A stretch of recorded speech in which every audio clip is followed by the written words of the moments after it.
Everyone, this is Meerab Zeeshan. Viewers, India versus Bangladesh, क्या खूबसूरत match हुआ। अगर हम देखें, आज दूसरा दिन था और मुझे उम्मीद नहीं थी कि इतनी ज़्यादा लीड जो है वो इंडिया को मिल जाएगी। मुझे ये था कि मतलब हार्डली ठीक है, क्योंकि जिस तरह की फॉर्म जा रही है, विकेट्स निकालने में थोड़ी सी प्रॉब्लम आ रही थी कहीं ना कहीं। लिटन दास स्पेशली जब वहाँ पर थे तो मुझे लगा था कि अब थोड़ा सा मैच फंस सकता है, लेकिन वो भी बहुत ज़्यादा रन ना बना सके और फौरी तौर पर उनकी विकेट निकाल ली गई। और उसके बाद जितने भी प्लेयर्स वक्त के साथ साथ आए, मुझे था कि शायद 120 रन की जो है वो लीड इंडिया या 150 रन की लीड जो है वो इंडिया ले लेगा। लेकिन ऐसा मतलब जसप्रीत बुमराह आए हैं और उन्होंने आते ही मतलब विकेट्स जो जो जहां जहां पर जरूरत थी उन्होंने निकाली और तकरीबन 227 रन की लीड इस वक्त इंडिया ले चुका है पहले मैच के बाद। मतलब अभी सेकंड डे था आज। अच्छा, लिटरली मैं एक चीज़ देख रही हूँ कि ब्रेक हुई है कुछ देर की और उसके फौरी बाद जो है वो मैच दोबारा से शुरू हो गया है। अभी मैच जारी है और लेट्स सी के कितना स्कोर जो है मजीद बनता है। ज़रूरी नहीं है कि अगर कल जडेजा या अश्विन ने सेंचुरी की और एक पार्टनरशिप लगाते हुए रन्स उठाए हैं बोर्ड पर, तो उसके बाद आज भी यही हो। आज कुछ भी हो सकता है, कुछ और हो सकता है, कोई और प्लेयर ऐसा हो सकता है जो रन्स ऑन बोर्ड इतने ज़्यादा बना ले, पार्टनरशिप लग जाए, जिसके बाद जो है वो एक टफ टाइम बांग्लादेश को मिल जाए। ये भी हो सकता है कि बहुत ज़्यादा रन्स ना बन सकें, क्योंकि ऑलरेडी 227 रन हैं। हो सकता है कि जितने रन्स कल बने उतने आज ना बन सकें, मगर जो बॉलिंग है इंडिया की वो किसी किस्म की आपको मतलब they will never spare you. मतलब मैं देख रही थी कि एक डिसीजन होता है आपका, आप डिसीजन लेते हैं, आप फैसला करते हैं कि आपको किस तरह से डिसीजन लेना है, आपको कौन से बॉलर को कहाँ पर रखना है, कहाँ पर यूज़ करना है, आपका एक गेम प्लान, गेम अवेयरनेस। और उसके बाद जसप्रीत बुमराह का जहाँ जहाँ पर आना ज़रूरी था वहाँ वहाँ पर आकर जनाब उन्होंने अपनी प्रेजेंस को जस्टिफाई करते हुए ज़रूरी जगह पर विकेट निकाली। जहाँ पर मैच फंस रहा था वहाँ पर जसप्रीत बुमराह को भेजा गया और उन्होंने अपनी प्रेजेंस को जस्टिफाई करते हुए विकेट्स निकाली। और मैं ये समझती हूँ कि आज की ये जो इंडिया की लीड है, इसका क्रेडिट जो है वो जहां जितना क्रेडिट अश्विन और जडेजा को जाता है, उतना ही क्रेडिट बुमराह को भी जाता है। एक अच्छी खासी फिगर है और पता चल रहा है कि इंडिया एक बड़ी टीम है। मतलब जब आप खेलते हैं उस वक्त तो ये इम्पोर्टेंट नहीं होता है कि सामने वाली टीम कौन है, मतलब उस वक्त तो आपने सामने जो भी है उसको हराना है। लेकिन एक डिफरेंस आपके माइंड में ज़रूर होता है। मतलब अगर हम शायकीन क्रिकेट की बात करते हैं, हम स्पेक्टेटर्स की बात करते हैं, तो आपको मालूम होता है कि सामने बड़ी टीम है और निस्बतन छोटी टीम आपके आगे है, तो आपको उसके मुकाबले में ऐसा खेल पेश करना चाहिए जिसके बाद एक डिफरेंस नज़र आए। अभी बाबर आजम की सेंचुरी मुकम्मल हुई है बहुत टाइम के बाद। अगर हम कल देखते हैं तो उनकी टीम विन की, स्टैलियंस विन की, और बाबर आजम जो है वो मैन ऑफ द मैच बनने के साथ साथ उन्होंने अपनी सेंचुरी मुकम्मल की है। देखिए, अब मैं ये कहूँ कि मतलब बाबर आजम को मैं अप्रिशिएट करती हूँ कि उन्होंने अपनी सेंचुरी मुकम्मल किया, लेकिन ये सेंचुरी की हमें ज़रूरत यहाँ पर नहीं है। हमें उनके इंडिविजुअल रन्स की ज़रूरत नहीं है। हमें बाबर आजम की सेंचुरी की उस वक्त ज़रूरत होगी जब वो किसी इंटरनेशनल टीम के साथ खेल रहे होंगे, आगे चैंपियंस ट्रॉफी आ रही है, आगे इंग्लैंड के साथ आपका टेस्ट है। जब वहाँ पर आप सेंचुरी करेंगे और उस वक्त में करेंगे जहाँ पर हमें ज़रूरत होगी, तो भाई उस वक्त हम मानेंगे कि हमारे टॉप प्लेयर हैं। अच्छा, बहुत सारे लोग ये बात भी करते हैं, कहते हैं कि सिर्फ बाबर की जिम्मेदारी तो नहीं है या रिजवान की जिम्मेदारी तो नहीं है, बाकी टीम क्या करने आई है। अब मुझे बताएं आप, एक या दो ही प्लेयर ऐसे होते हैं ना जो गेम को उठाते हैं।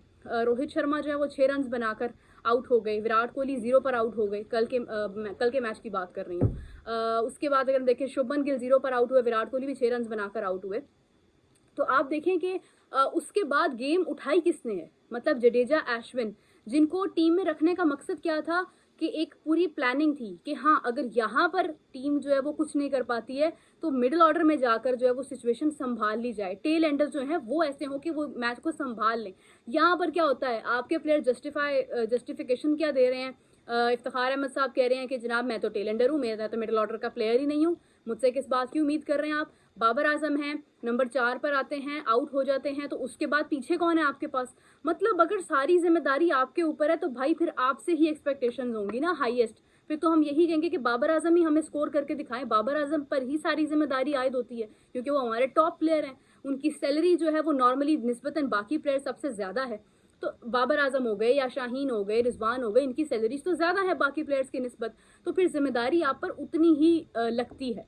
तो कॉन्ग्रेचुलेशन टू बाबर। मैं ये नहीं कह रही हूँ कि हमें डिस्करेज करना चाहिए, उन्होंने अचीवमेंट हासिल किया, बहुत अच्छी बात है, लेकिन यही सेंचुरी, यही परफॉर्मेंस, यही स्पीड हमें आगे भी चाहिए टेस्ट के अंदर, स्पेशली इंग्लैंड जो हमारा आगे टेस्ट हमारी होम ग्राउंड्स पर होने वाला है, मुल्तान में होना है। और मुल्तान के अंदर अभी हमारा जो T20 सीरीज जारी थी साउथ अफ्रीका और पाकिस्तान के दरमियान, जिसमें पाकिस्तान अपनी सीरीज हार गया, 2 मैचेस हार गए। एक मैच जो है वो दूसरा मैच यानी साउथ अफ्रीका से पाकिस्तान ने विन किया था, जिसके बाद पाकिस्तान की जो हमारी वुमेन है उन्होंने खुद ही ऐसी सिचुएशन बना दी कि लास्ट टाइम उन्होंने 180 प्लस का स्कोर ऑनबोर्ड बनाया था। इस बार क्या हुआ है कि आपका 150 का स्कोर है जो वो कुछ चंद ही ओवर्स में आसानी से कर गए। तो ऐसी सिचुएशन में आप खुद बताएं कि जहां पर साउथ अफ्रीका अपनी मिस्टेक से सीखता हुआ आपका बनाया हुआ स्कोर आपकी होम ग्राउंड्स पर 1 सेकंड के अंदर जो है वो जनाब आए और वो पूरा कर गए, वहां पर आप क्या कर रहे हैं? आपने अपनी विन से क्या सीखा है?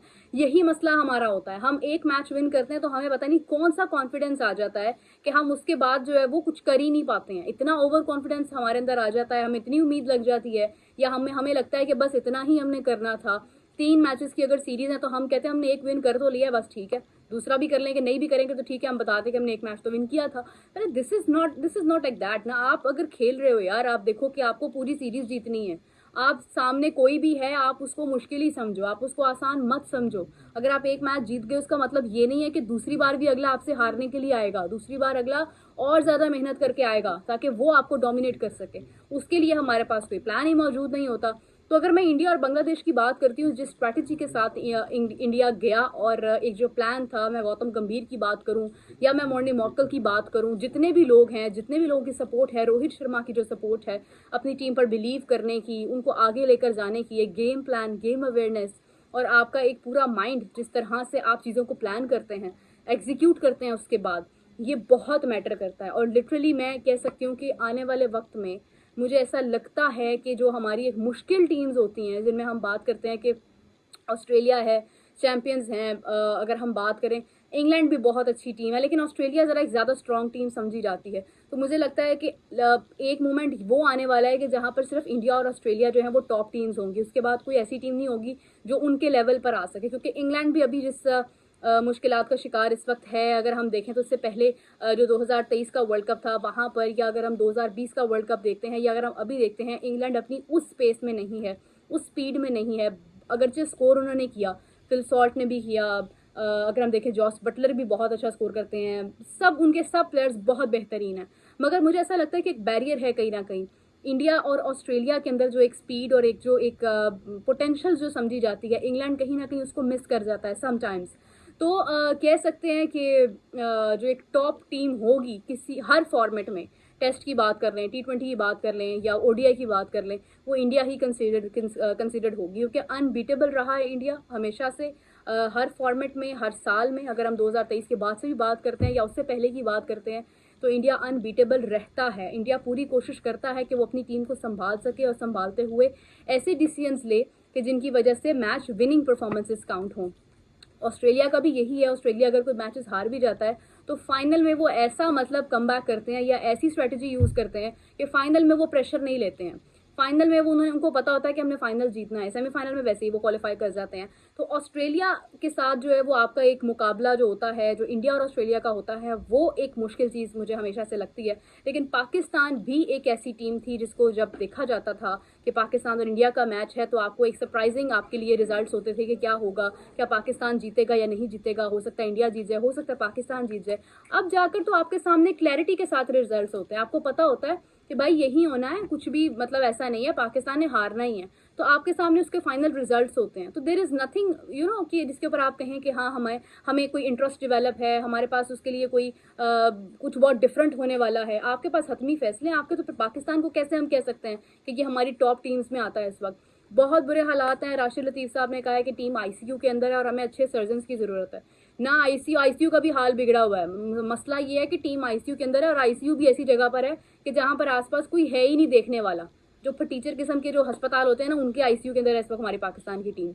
तो खैर उम्मीद करते हैं कि अच्छे हालात हों, जैसे ही चैंपियंस कप एंड होता है हम बेहतर प्लेयर्स बाहर निकाल सकें और आगे टेस्ट है इंग्लैंड के साथ, उसी के अंदर सारे रिजल्ट्स जो है वो सामने आ जाएंगे। क्योंकि WTC के अंदर हम ऑलरेडी बहुत नीचे आ गए हैं और हमें ये मैच हमारे लिए बहुत इंपॉर्टेंट होगा। खैर इसी के साथ मुझे इजाज़त दीजिए, आपसे फिर मुलाकात होती है। Bye bye.